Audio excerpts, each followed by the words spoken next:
Antonio police make an arrest in a deadly sports bar shooting from over the weekend. 3 people were killed, 2 others were hurt. The fight happened early Sunday morning at the Boom Boom Sports Bar on the east side. KENS 5 was there as police took that suspect into custody. Let's go live now to Eyewitness News reporter Henry Ramos from downtown. Henry, you asked the suspect about his arrest. What did he have to say today? Absolutely nothing, Aaron. He had nothing to say to our cameras. And when I asked him if he had anything to say to the victims' families, he was silent the entire time. Let's get you to that video of the suspect handcuffed walking with San Antonio police. This is 34-year-old Daniel Barragan. Police say he was the one involved in a fight with several people inside the Boom Boom sports bar that was operating past legal business hours. Police Chief William McManus says Barragan left the bar and came back with a semi-automatic rifle and started shooting people outside the bar. 3 people were killed and 2 others were seriously injured. Barragan was arrested after a traffic stop late this afternoon. The chief commending the work of homicide detectives. How many of y'all heard of this?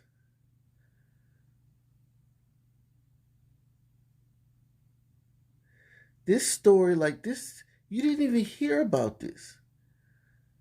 A man sprayed a sports bar with a semi-automatic weapon. And 3 people were murdered. Others were hit. A brutal mass shooting.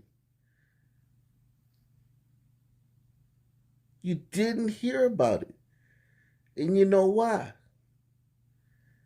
Because it was a bad hombre. If this had been a glacier glider, this would have been on CNN, ABC, NBC. I'm talking about the real NBC. I ain't talking about MSNBC. I'm talking about the real Good Morning America, the Today Show, all that stuff. This is a big deal, what this guy did. But you ain't gonna hear about it. Nowhere. 3 dead, 3 young adults. The question that I continue to ask myself over and over again is, how do you change that behavior when consequences of it don't seem to be a deterrent? Now, the motive of this shooting is still unknown. Barragan faces 3 counts of capital murder. When I asked the chief if there could be any more arrests in this case, he simply just told me that the investigation is ongoing. I did get a text from a family member of one of the victims that was killed just moments ago reacting to this arrest, and they're saying that they're glad Barragan is now behind bars. We're live outside Public Safety Headquarters. Henry Ramos, KENS 5, Eyewitness News. Well, Airbnb is sending a strong message that violators will not be tolerated. The company announced it's taking legal action against a guest who threw a massive underage party. It ended in a deadly shooting. KPIX5's Maria Sid Medina is in Sunnyvale with what's being done to stop this from happening again. Okay, so guys, you know this. I did the story when this first happened. We originally covered this story from the break. Just giving you guys a little bit of an update on this. Well, in the first video, we talked about the discrimination. Sun people discriminate against sun renters just as much as glacier gliders do when it comes to these short-term rentals, Airbnb. There was an extensive study done by Harvard. I mean, extensive study. Okay, thousands and thousands of applications, thousands and thousands of renters, interactions. They did a real study. They didn't do a man on the street, hey, would you rent to a sun man if you had a... No. Extensive study. Undercover expose. And they found that sun people discriminate against other sun people. They don't want to rent to them just as much as glacier gliders don't want to rent to them. And now Airbnb is allowing people to sue. They're suing the renters. Okay? They're suing the renters. And this is tricky territory because when there's shootings, there's violence 99% of the time with these short-term rentals, which a higher percentage than just regular life. Like in regular life, it's probably 75% of the time there's a shooting or something, it's some people. But with these short-term rentals, because you're dealing with a different, you're not dealing with the population in general. You're dealing with people that are, people of means a lot of times. So 99% of the violence at these short-term rentals is some people. So now if you can sue them when someone gets killed at a short-term rental that they rent, you're almost going to 99% be suing, targeting, or disproportionately. Those are the two words you're going to hear soon. Disproportionately affecting this new rule where you can sue renters when somebody gets killed at a Airbnb they rent is disproportionately targeting some people.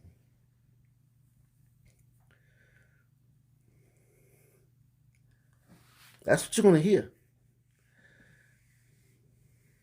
And it's going to be interesting to watch this.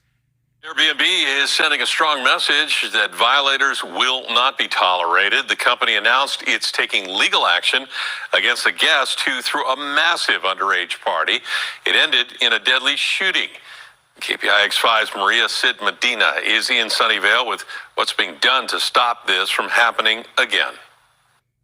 Tonight, this Sunnyvale home sits empty, but more than a week ago, it was filled with an estimated 150 to 200 people before it turned into the scene of a homicide. The Airbnb guest who booked the home where this underage party took place just learned Airbnb plans to sue them for legal claims and damages after violating the company's large gathering ban. The August 7th house party, mainly made up of teenagers, ended in gunfire and an 18-year-old dead. Somebody should be held responsible. Neighbors say they're looking for answers from police as well as city leaders about what's being done to prevent another tragedy or future Airbnb violations. This is a very safe area. No, I don't like that kind of thing going on, no. No, that was very disturbing. Now this guy, I don't know. I'm on the fence with this guy. He seems a little like an old curmudgeon. So maybe he might not have voted for this. He might have, that moral high ground to come out and complain about this stuff. Because tell me what you guys think, chat. Do you think this guy, voted for like lighter sentences and murder suspects being let out on ankle monitors and the jails being emptied and cops being arrested when there's an interaction with a suspect? I don't believe this guy voted for that stuff. I would be shocked if he did. Now, maybe his wife did, but I don't know. This is a very safe area. No, I don't like that kind of thing going on, no. No, that was very disturbing. So the city is taking various steps. Councilmember Mason Fong happens to live in the neighborhood and called 911 the night of the party. He says he's already set into motion for the council next month to look into whether to change its short-term rental ordinance, including possibly mirroring Orinda's changes in its law on a ban of one-night stays after a house party there ended in 5 murders in 2019. Fong says his constituents have been vocal about their concerns. So the violence came to Fong's neighborhood, man. And we know he's a city councilman in Sunnyvale, which is in the Bay. Okay? We know this is like the wokest guy in the world. He's in the top 99 percentile of wokeness. Okay? This guy is in the 99.9 percentile of wokeness. Okay? He wouldn't be a city councilman there if he wasn't. But that violence came to his neighborhood, and it's been coming hard. 5 murders last year, a murder a couple weeks ago. And as you know, when we're talking about murders, we're not just talking about, but we're talking about hundreds and even thousands of people descending on your neighborhood. Rowdy hombres and sunmen and sisters and hombritas littering and spitting loogies and talking loud and cussing you out if you peek out the window. You ain't got to say nothing. You just look out the window. You hear a bunch of noise. You look out the window, they going to cuss you out. Hey, go to sleep, old man. Mind your business. You're like, ice.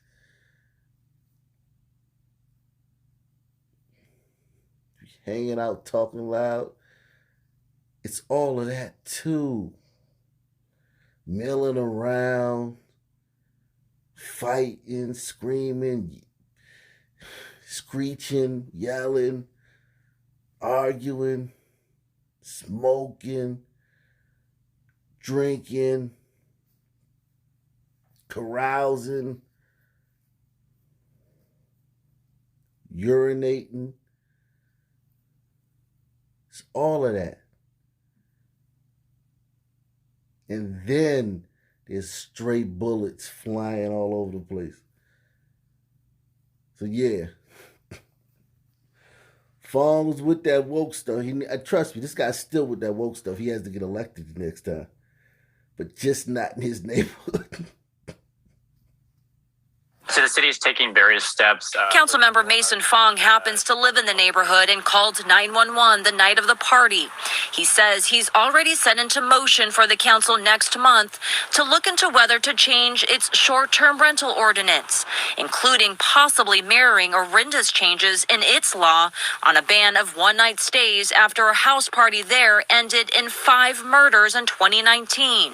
Fong says his constituents have been vocal about their concerns. And they've wanted the city to, hey, this is not just a one-off. There are Airbnb rentals that are most likely not in compliance. And so what are you, city official and city staff, doing about this? That is a very valid question. Neighbors we spoke to say they're grateful to hear city leaders are taking action, as well as Airbnb, which also removed the home from its site so it can't be rented out again. That sounds like a good idea, and seems like a policy they should have been doing for a while, perhaps.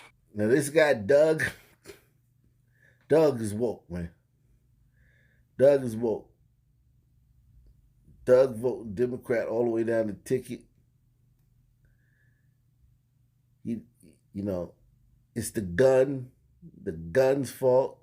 The gun is responsible for all the crime in Blackistan.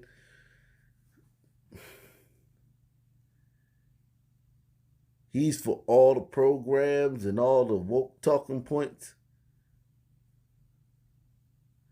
But one thing Doug likes to do, he likes to jog. And I know we heard last year that, some people can't go out for jogs because, supremacists are going to, come get them. You're a sun man and you're a sun woman, you go for a jog. It might be the last thing you do, Well, actually, in America, Doug is the type of jogger that's 1,000 times more likely to not return home from his jog because of someone from another group taking his life. He's 1,000 times more likely, okay? And that might be a low number. And Doug likes to jog, man. It is hard to go for a jog, man.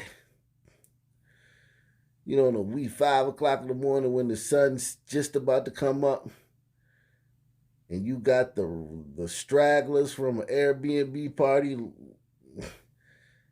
in your neighborhood,